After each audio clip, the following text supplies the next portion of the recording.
suatu saat wabah ini akan berhenti. Nah, garis ini mewakili kapasitas rumah sakit dan tenaga kesehatan. Jadi semua yang di bawah garis ini kemungkinan besar akan dirawat, tapi yang di atas garis ini kemungkinan besar kesulitan dan bahkan meninggal dunia. Nah, tugas kita adalah membuat kurvanya tuh nggak terlalu melonjak tinggi, sehingga semua orang yang sakit bisa masuk ke dalam rumah sakit dan ditangani oleh petugas kesehatan. Jadi gimana caranya membuat kurva ini menjadi landai? Orang itu sakit nularin orang lain. Nah, orang yang sudah sembuh, tubuhnya jadi punya imunitas, sehingga kemungkinan dia tertular lagi itu kecil atau hampir nggak ada. Sehingga caranya sebuah wabah apapun itu dari zaman dulu berhenti adalah ketika cukup banyak orang kena virusnya, lalu menjadi imun sehingga virusnya nggak bisa punya orang untuk ditularin lagi. Nah, kenapa selama ini kita perlu banget namanya social distancing atau ngejauhin diri? Animasi ini bagus banget. Ini contoh kalau semua orang bergerak bebas seperti biasa, nggak ada pikiran, semua tetap pergi konser, pergi jalan-jalan. Ini akan terjadi. Satu orang akan menularkan semua orang berbarengan, dan itu yang berbahaya. Seperti tadi kita ngelihat kurvanya ya. Pada akhirnya akan lewat dan pada akhirnya semua orang akan sembuh. Tapi karena kurvanya tinggi, banyak orang akan mati dalam prosesnya. Nah, yang terjadi di Cina dengan adanya lockdown, ditutup, membuat orang tidak sakit sekaligus berbarengan. Jadi kurvanya lebih landai kalau kalian lihat, sehingga memberi waktu untuk orang-orang menjadi sembuh dan akhirnya bisa melandaikan kurvanya.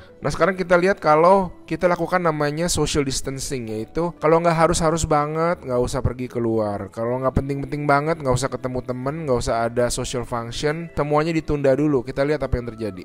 Nah, bahkan ini ada simulasi satu lagi. Kalau social distancingnya itu bener-beneran ekstrim, orang nggak boleh keluar, ada jam malam dan sebagainya. Ini yang terjadi.